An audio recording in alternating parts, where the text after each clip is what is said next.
ऐक ना, तू वर्गात उभी राहतेस, बोर्डवर खडून मार्करनं लिहितेस. लोकांना वाटतं ही फक्त शिकवते, पण त्यांना काय कळतं ग, तू शिकवत नाहीस. तू कोणाला तरी शोधून काढतेस. बरोबर ना? तुला आठवतो का तो मुलगा? तो कायम शांत बसायचा, बोलायचा नाही फारसं. एक दिवस तुझ्या नजरेत तो दिसला.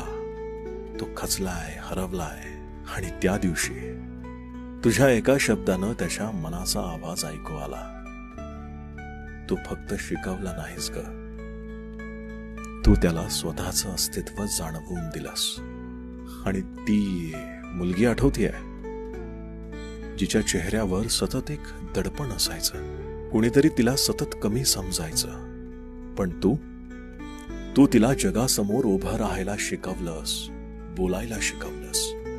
आज ती कोणासमोरही निर्धास्त बोलू शकते, कारण तू तिला स्वतःवर विश्वास ठेवायला शिकवलास. तुझं मोल कसं सांगू तुला? तुझ्या शब्दांनी किती मुलांनी त्यांची स्वप्न शोधली. तुझ्या धीराच्या हातानं किती जणांनी त्यांच्या कमकुवतपणाला मागे टाकलं. तू फक्त शिक्षिका नाहीस,